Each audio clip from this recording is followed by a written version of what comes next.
श्री स्वामी समर्थ. जय जय स्वामी समर्थ. स्वामींचं नाव घेऊन मी आजच्या ह्या नवीन व्हिडिओला सुरुवात करते. यंदा 25 जून रोजी निर्जला एकादशीचं व्रत हे केलं जाणार आहे.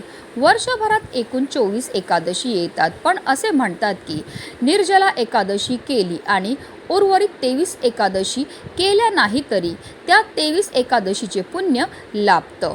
म्हणून या एकादशीला विशेष महत्त्व आहे. या दिवशी व्रत करणारे भाविक अन्नासह पाण्याचा एक थेंबही न घेता कडक उपवास करतात, म्हणून याला निर्जला एकादशी म्हणतात. महाभारतातील भीमसेनाला उपवास करणे कठीण जायचे, म्हणून त्याने महर्षी व्यासांच्या सल्ल्यानुसार हे निर्जला व्रत केले होते, म्हणून याला भीमसेन एकादशी असेही म्हणतात. एकादशीचं व्रत हे भगवान विष्णूंना समर्पित आहे आणि या दिवशी व्रत केल्याने सर्व पापे दूर होतात आणि जीवनात आनंदाने समृद्धी येते. यावर्षी निर्जला एकादशीला धार्मिक आणि ज्योतिषशास्त्रात विशेष महत्त्व हे दिलं जात आहे, कारण या दिवशी अतिशय दुर्मिळ योग हे जुळून येत आहेत. या दिवशी ग्रहांची अशी काही खास स्थिती निर्माण होत आहे, ज्यामध्ये 1, 2 नव्हे तर तब्बल 3 अत्यंत शुभ योग एकाच वेळी जुळून येत आहेत. रवी योग, शिवयोग आणि सिद्धयोग या त्रिवेणी महासंयोगामुळे या दिवसाचे आध्यात्मिक आणि धार्मिक महत्त्व अनेक पटीने वाढले आहे. या शुभ संयोगात भगवान विष्णूंची पूजा केल्याने इच्छित फल प्राप्ती होते. असे म्हटले जाते की या योगांमध्ये केलेली साधना, दान, धर्म आणि नामस्मरण थेट ईश्वरापर्यंत पोचते आणि कुंडलीतील अनेक दोष दूर होतात. निर्जला एकादशीच्या दिवशी पाणी, गोड पदार्थ, फळे, उन्हापासून बचाव करणाऱ्या गोष्टी जसं की छत्री, पंखा आणि वस्त्रदान करणे अत्यंत पुण्यदायी मानले जाते. धार्मिकदृष्ट्या हा दिवस अतिशय महत्त्वाचा असल्यामुळे या दिवशी काही प्रभावी उपायाने सेवा देखील केल्या जातात.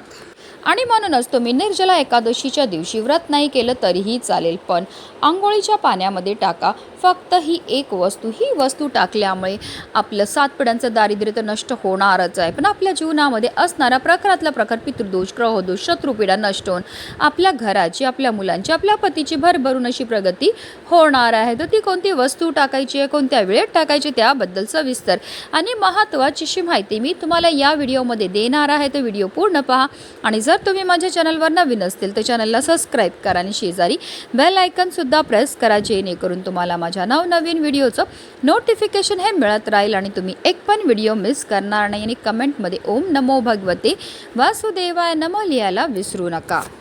हिंदू धर्मामध्ये निर्जला एकादशीला विशेष महत्त्व दिलं जातं.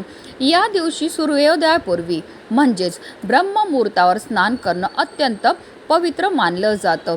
जर शक्य असल्यास गंगा किंवा पवित्र नदीत जाऊन स्नान करावं. हे स्नान केल्यामुळे आपल्या तनाबरोबर आपल्या मनाची शुद्धीही होत असते आणि पवित्र तनाने, पवित्र मनाने केलेल्या प्रत्येक कार्यामध्ये आपल्याला 100 पटीने पुण्यफळ हे प्राप्त होत असतं. पूजेसाठी आपल्याला सकारात्मक ऊर्जा प्राप्त होत असते. पण हल्लीच्या धावपळीच्या जीवनामध्ये प्रत्येकालाच तीर्थक्षेत्री जाऊन स्नान करणं शक्य नसतं, म्हणूनच आपल्याला घरच्या घरी आंघोळीच्या पाण्यामध्ये या काही वस्तू टाकायच्या आणि आपल्याला स्नानही करायची आहे.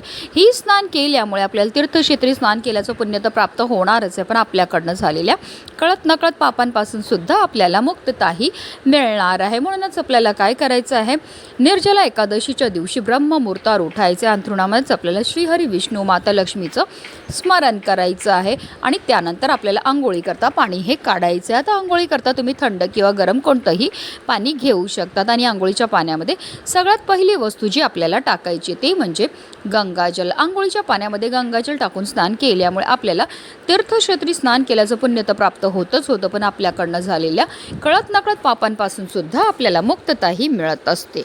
योगायोगाने ही एकादशी आली आहे गुरुवारी आणि गुरुवारच्या दिवशी आंघोळीच्या पाण्यामध्ये हळद टाकून स्नान केल्याला विशेष महत्त्व हे दिलं जातं. हळद ही श्रीहरी विष्णू आणि माता लक्ष्मीला अतिशय प्रिय आणि आंघोळीच्या पाण्यामध्ये हळद टाकून स्नान केल्यामुळे आपल्या कुंडलीतील गुरुग्रह हा बलवान होतो आणि जर आपल्या कुंडलीतील गुरुग्रह बलवान झालं तर त्यामुळे आपल्या जीवनामध्ये असणाऱ्या ज्या आर्थिक समस्या त्यापासून आपल्याला मुक्तताही मिळत असते. तिसरी वस्तू जी आपल्याला आंघोळीच्या पाण्यामध्ये टाकायचे ते म्हणजे तुळशीचं पत्र.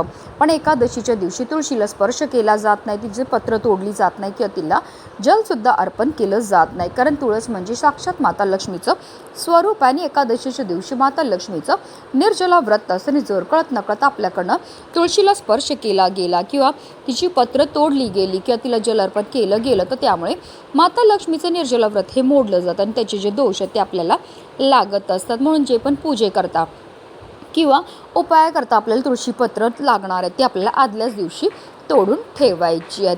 आंघोळीच्या पाण्यामध्ये तुळशीपत्र टाकून स्नान केल्यामुळे आपल्याला लक्ष्मीनारायणाची कृपाही होत असते. तिसरी वस्तू जी आपल्याला आंघोळीच्या पाण्यामध्ये टाकायची ते म्हणजे चिमूटभर काळे तीळ. तिळांची उत्पत्ती ही श्रीहरी विष्णूच्या घामापासून झालेली होती. तसेच काळे तीळ हे आपल्या पितरांना सुद्धा समर्पित आहेत. आणि जेव्हा आपण आंघोळीच्या पाण्यामध्ये काळे तीळ टाकतो आणि स्नान करतो तर त्यामुळे आपल्या कुंडलीमध्ये असणारा प्रखरातला प्रकार पितृदोष, ग्रहदोष, शत्रुपीडा तर नष्ट होतेच होते, पण आपलं 7 पिढ्यांचं दारिद्र्य नष्ट होऊन आपल्या कुटुंबाची भरभरून अशी प्रगती व्हायला लागते. तसेच आपल्याला चिमूटभर खडे मीठसुद्धा आवर्जून आंघोळीच्या पाण्यामध्ये टाकायचं.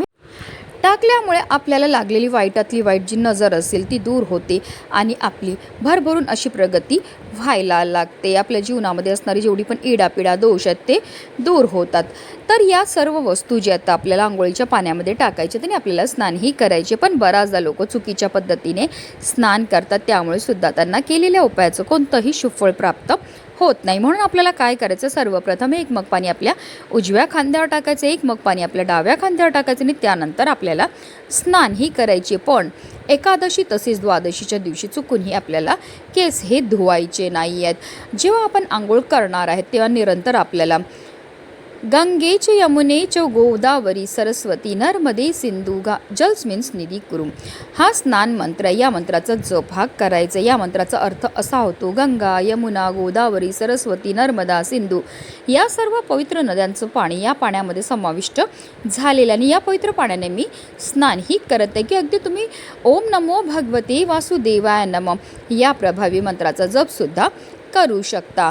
जेव्हा आपण आंघोळीच्या पाण्यामध्ये या सर्व वस्तू टाकतो त्याचबरोबर मंत्राचा जप करतो, त्यामुळे आपल्या तनाबरोबर आपल्या मनाची शुद्धीही होत असते आणि पवित्र तनाने पवित्र मनाने केलेल्या प्रत्येक कार्यामध्ये आपल्याला 100 पटीने पुण्यफळ हे प्राप्त होत असतं. अतिशय प्रभावी अशी ही उपाय आहे. हा उपाय केल्यामुळे आपल्या जीवनामध्ये असणारा प्रखरातला प्रकार पितृदोष, ग्रहदोष, शत्रुपीडा तर नष्ट होणारच आहे, पण आपल्या 7 पिढ्यांचं दारिद्र्य नष्ट होऊन आपल्या घराची, आपल्या मुलांची, आपल्या पतीची भरभरून अशी प्रगती होणार आहे. म्हणूनच व्हिडिओ जास्तीत जास्त लोकांपर्यंत शेअर करा, जेणेकरून प्रत्येकाच्या आयुष्याचं कल्याण हो हीच मनामध्ये इच्छा.